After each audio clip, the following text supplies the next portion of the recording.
नूरी साहब दामन बरकातुहू आलिया, जनाब मोहतरम पीर मोहम्मद अल्लाह बेली सजादा नशीन दरबार ख्वाजा अब्दुल हकीम नूरी मंडी सादतगंज से तशरीफ़ लाए हैं। वदीर सनाखान मुस्तफ़ा सल्लल्लाहु अलैहि वसल्लम सिंध और पंजाब से मुख्तलिफ शहरों से लाए हुए मुअज़्ज़ज़ मेहमानों, अस्सलामु अलैकुम। आज की तकरीर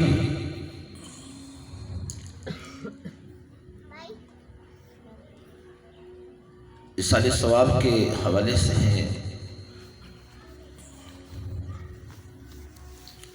ये वो अजीम हस्ती काजी कुतुबुद्दीन रहमतुल्लाह अलैह शहर हैदराबाद, शहर बसीरपुर इसी मोहल्ले में जो बुजुर्ग हजरात होंगे वो जानते होंगे, काजी कुतुबुद्दीन रहमतुल्लाह अलैह, उनकी पुत्र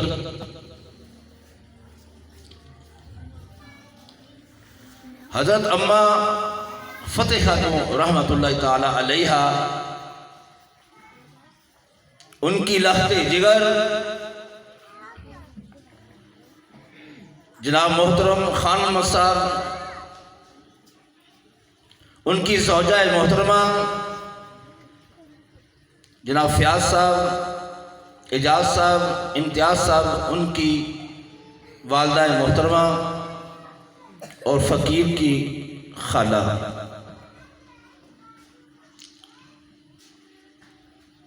आज उनकी याद में ये तकरीर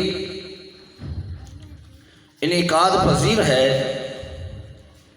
फ़कीर अपने चंद टूटे फूटे कलमात अर्ज़ करेगा। असल खिताब जनाब पीर मोहम्मद अल्लाह बेली साहब फरमाएंगे।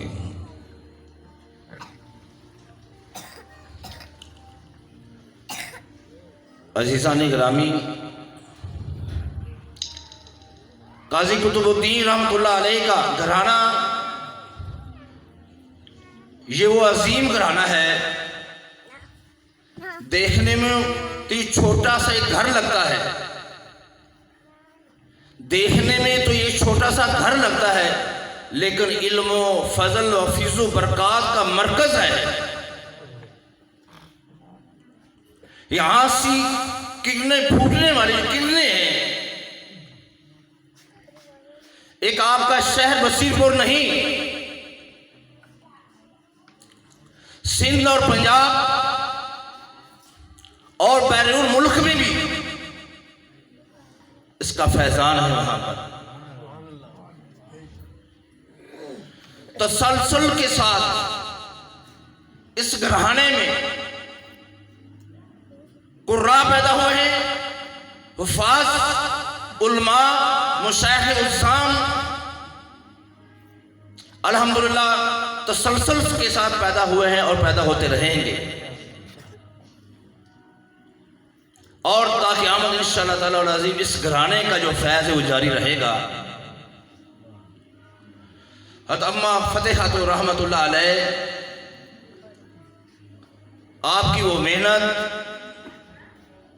हमारी खाला साहिबा ने जो छोड़कर गई, उसको बड़ी कामयाबी के साथ जो है उसको चलाया। और शुक्रुल्लाह अल्हम्दुलिल्लाह फ़कीर की भी इब्तदाई तालीमी तरज़ा यही है। सुभान अल्लाह। और फ़कीर ने अपनी नानी साहिबा रहमतुल्लाह अलैह की गोद के अंदर ही कुरान पढ़ा है। और इस मंज़र तक पहुँचाने के लिए मेरी ये नानी, मेरी खाला ही का याद है।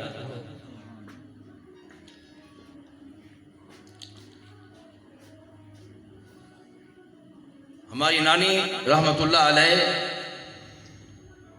आपके ख़ानदान में इतने हुफ़ाज़ हैं, इतने कुर्रा हैं, इतने उलमा हैं।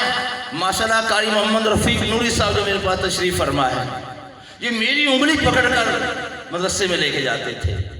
अल्लाह ताला इनकी उम्र में बरकत अता फरमाए। इनके साहबजादा भी कुरान का हाफिज है, इनके साहबजादी भी कुरान के हाफिज है। नानी फतेह खातून रहमतुल्लाह अलैह उनका नवासा तशरीफ फरमा है। अल्लाह ने इनको वो शान अता फरमाई है कि पाकिस्तान क्या बैरून मुल्क भी इनकी भूमि है। इतने मुरीद हैं, जहां जब इनका जलसा देखो तो जहां तक आपकी नजर जाएगी इनकी मुरीद होंगे। अम्मा फतेह खातून रहमतुल्लाह अलैह का ही फैज़ है। उनकी नवासी माशाल्लाह, उनकी औलाद में से इनकी हमशीरा, आगे इनके साहबजादे माशाल्लाह वो भी बच्चियां कुरान की हाफिज़ हैं और फाज़िल भी हैं माशाल्लाह। इनके बच्चे भी इतने सारे बच्चे हैं, अगर आप उनको सुने तो आप हैरान रह जाएंगे। और फकीर 4 बेटियां 2 बेटे, सारे के सारे कुरान के हाफिज़ आलिम फाज़िल हैं अल्लाह के फज़ल व करम से। अब पोते पोतियां नवासे वो भी कुरान को हिफ्ज़ कर रहे हैं और 2 बहुएं अल्लाह ने अता फरमाई हैं, वो भी कुरान के हाफिज़ और आलिम फाज़िल हैं। ये घराना, ये फैज़ कहाँ का है? इसी जगह का ही है। कारी मोहम्मद रफीक नूरी साहब रहमतुल्लाह अलैह, आप लोग जानते होंगे, अल्लाह ने वो दरवेश आदमी था। ऐसी लज़्ज़त, ऐसा सुरूर उनकी जुबान में था कि दुनिया हैरान रह जाती। जब यहाँ पर वो तशरीफ लाते तो इस मोहल्ले की मैं बहनें कहती कोई यासीन तू आ गया है? हाँ खाला मैं आ गया हूँ। तो बच्चा जरा पढ़ के तो सुना दे। फिर वो आवाज थी इसकी जुबान के अंदर, ऐसा कलाम पढ़ते और ऐसे आलिम के मजमे के ऊपर वजन तारी हो जाता। दरवेश तो ऐसे लोग अल्हम्दुलिल्लाह, मामा खान दम बरकातों वाला, अल्लाह ताला इनकी उम्र में बरकत अता फरमाए। ये सारी इन्हीं की खिदमत है, हम इनके बच्चे, ये इन्हीं की मेहनत है और हमारी खाला ही की मेहनत है। वो ऐसी अजीम शख्सियत थी, ऐसी हर दिल अजीज शख्सियत, ऐसी शफीक मेहरबान माँ। अल्लाह अल्लाह, हम यकीन जहाँ हमारी वालदा हयात है, सबसे बड़ी है, तो हम अम्मी के पास नहीं जाते। सबसे पहले जब मैं हैदराबाद से आता, पहले सबसे पहले खाला के पास आते। इतनी शफीक। और यकीन जान जब ये भी हैदराबाद में मेरे पास आई, ये बातें इसलिए करो कि उनकी याद में ये बात, ये महफिल उनकी याद में है। तो यादें होती, बातें होती हैं, तकारीर भी होती रहती हैं। तो जब हैदराबाद में यही बच्चा कुछ दिन जो है वहाँ रहूँगी मैं, ठीक है, मैंने खाला अभी तो अब हमारी वक्त देंगी ना। फिर तो कही हाँ बच्चा। तो जब वहाँ से रुखसत होने लगी, जैसे बच्चे ने कहा, उनकी आदत थी, उनकी फितरत बहुत सखी थी। तो सब मेरे औलाद को इकट्ठा किया, खाला सबसे मिली और सबको खर्ची देने लग गई। तो खाला ने कहा कि बेटा ये आपके लिए है। मैंने कहा रहने दे। तो क्या कहने लगी? कहली बेटा कुछ पता नहीं, हो सकता है ये मेरा आखिरी सफर हो। यकीन यानी कहा कि बेटा हो सकता है। मैंने कहा अम्मा दे बोझ फिर दे। मैंने फौरी लिए, मैंने बच्चों से कहा बेटा मेरी नानी फतेह खातून रहमतुल्लाह अलैह का तबर्क मेरे मौजूद है, इसको बेटा रख कर बटवे के अंदर डाल देना, पेटी के अंदर रख देना, ये मेरी खाला का तबर्रक है। मैंने कहा, मैंने जो ये अल्फाज कहेंगे वो ऐसे अल्फाज नहीं है। तो दोस्तों ये तकरीब जो है बस एक आजमाइश है। ये दुनिया जो है ये तो एक सराय है, एक मुसाफिर खाना है, आना और जाना हर किसी ने चले जाना है। लेकिन आजमाइश है भाइयों, आजमाइश है। किसी ने अच्छी जिंदगी गुजारी और किसी ने बुरी जिंदगी गुजारी, और जिसने अल्लाह के हुक्मों को पूरा किया उसके लिए फलाह है, उसी के लिए खैर है, उसी के लिए ज़रिया निजात है। और जिसने अल्लाह की नाफरमानी की उसकी मौत भी अच्छी नहीं, उसकी ज़िंदगी भी अच्छी नहीं, उसकी आखिरत भी अच्छी नहीं है। इस चीज़ ने तो आ ही लेना है। ये मौत किसी को नहीं बख्शेगी, इसने आना ही आना है। अगर जे तुम जो है मजबूत से मजबूत किले में क्यों ना छुप जाओ, युद्रिको मुल मौत बोला तुमसी बुरुजी मुसय्यदा, मौत तुम्हें ढूंढ लेगी, पा लेगी।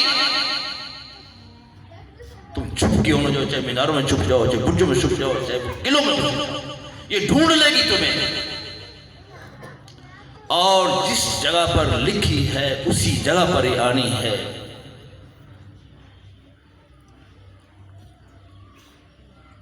फैज़ा जा अजल्ला यस्तातुम ला यस्तक़दिम, जिस जगह पर अजल लिखी है उसी जगह पर आनी है। सुलेमान अलैहिस्सलाम आपकी खिदमत में मलकुल मौत तशरीफ फरमा थे। एक शख्स उनकी खिदमत में हाजिर था तो मलकुल मौत उनको घूर घूर कर देख रहे थे। तो वो शख्स घबरा रहा था और सुलेमान अलैहिस्सलाम से कहा कि हजरत मैं मुल्क चीन जाना चाहता हूँ। और सुलेमान अलैहिस्सलाम ने हवा को हुक्म दिया, उस शख्स को चीन में पहुंचा दिया। मलकुल मौत वहीं से रुखसत हुए और कुछ ही लम्हात में वापस तशरीफ लाए। और सुलेमान अलैहिस्सलाम ने मलकुल मौत से पूछा कि ये तो बता, तो उस शख्स को घूर घूर के क्यों देख रहा था? कहा मुझे हुक्म है इसका मुल्क चीन के अंदर इसकी रूह कब्ज करो, लेकिन वो तशरीफ फरमाए आपके पास। कहा मैंने वहां पहुंचा दिया, अभी अभी मैंने हवा को हुक्म दिया, मुल्क चीन पहुंच गया। कहा हजरत मैं उसकी रूह कब्ज करके वापस लौट भी आया, उसकी रूह कब्ज करके वापस लौट भी आया हूं। तो पता चला कहीं भी है, जहां भी है, किधर जहां उसकी लिखी है, जहां उसका मुकद्दर है, जहां उसका नसीब है, उसकी वही उसकी मौत आनी हुई, उसकी अजल आनी। दुआ करो अजल अच्छी आ जाए, वक्त अच्छा नसीब हो जाए, अच्छा वक्त गुजारोगे, फरमाबरदारी करोगे तो अच्छा वक्त आएगा, तो वरना बुरा वक्त आएगा, नाफरमानी गुजारोगे। ऐसे तो जान भी नहीं निकलती, ऐसे तो जान भी नहीं निकलती आसानी के साथ। और जिन्होंने अल्लाह की फरमाबरदारी की इस तरह से जान निकल आती है जैसे खमीरे आटे से बाल निकल आता है।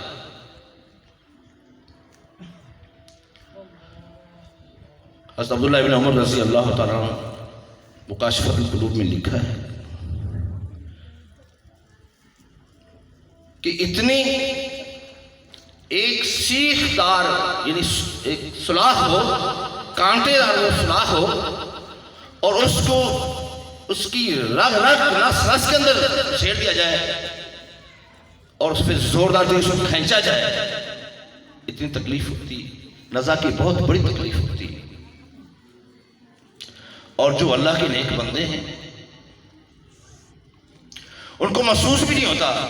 और मलकुल मौत जो है, जो नेक आदमी है, ऐसी शिकल तैयार कर दिया जाता है, ऐसा मेहमान बन के आता है, ऐसा हसीन बनकर आता है, ऐसा जमील बनकर आता है, ऐसा खूबसूरत बना है, तो जिस पर नज़ादारी होती है कहता मैं तेरे चेहरे पर कुर्बान, मैं तेरे रुखसार बनूं, उस पर कुर्बान होता रहता है और उसकी जान चली जाती है, पता भी नहीं चलता। फलमा रायना अकबर न वक़त्तना अदियो कुल हाशा लिल्लाहि हाज़ा बाशरा इन हाज़ इल्ला मलकुल करीम। इसलिए हज़रत ज़ुलैखा रज़ी अल्लाह तआला अन्हा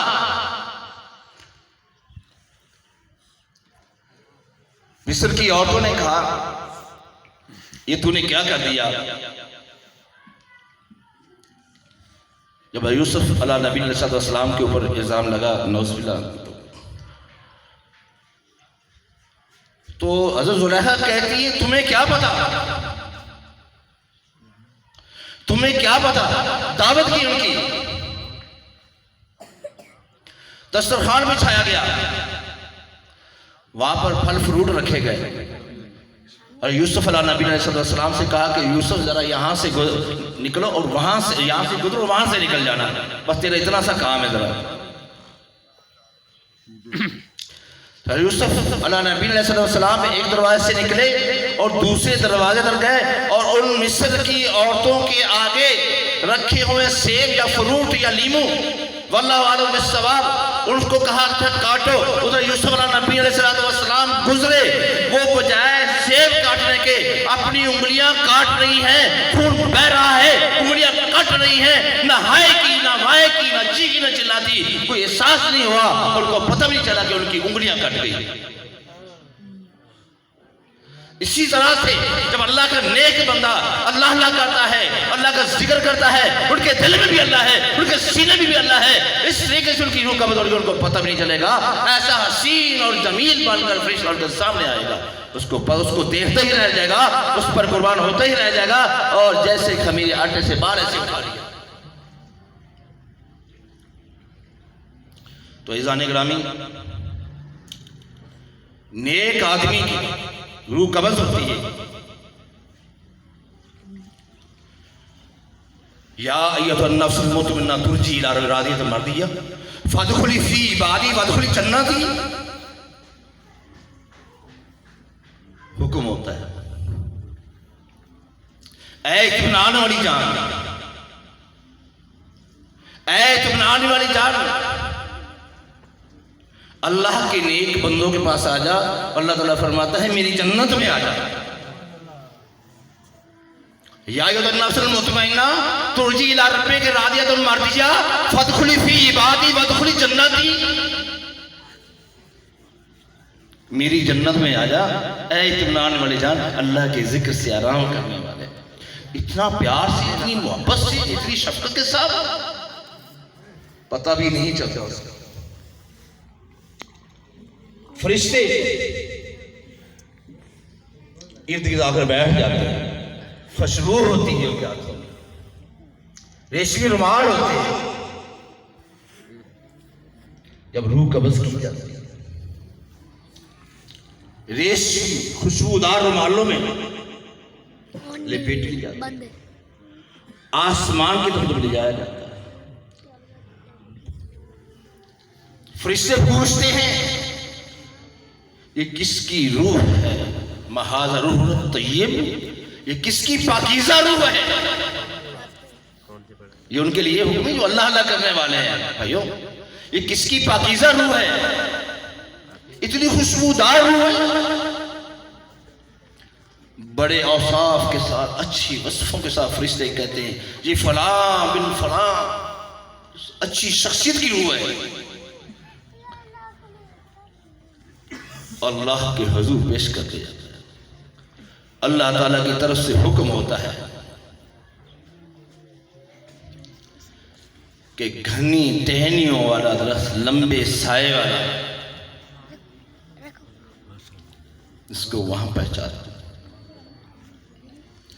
और उसके बरक्स, भाई अभी थोड़ा या रुक जाए, अभी पीर साहब का खिताब होगा, आप तो रुके, अभी हमारा टाइम तो सारा सनाखान मुस्तफा ने ले लिया है। हमें तो ग्रेवी भी टाइम मिल रहा है, तो पीर अल्लाह बेली को सुनना, बस ये मेरा आखिरी मैं खत्म करना चाहता हूँ। आप दूर से तो आए हो, बैठे हो, थके हो, हम भी थके हुए, मैं भी हैदराबाद से आया हूँ, तो हम भी सुनेंगे। तो आखिरी यानी कि फिर एक और हदीस में है कि 500 फरिश्ते हाथों में गुलदस्ते होते हैं, एक जड़ होती है,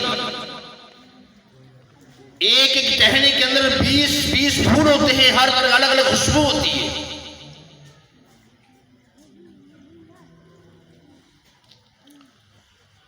जब रूह कब्ज़ होती है, लेकर जाते हैं, एक आसमान वो इस्तिकबाल करते हैं, वो अगर दूसरे आसमान तक पहुंचाते हैं वो इस्तिकबाल करते हैं, इस तरीके से दूसरा, तीसरा, चौथा, पांचवा,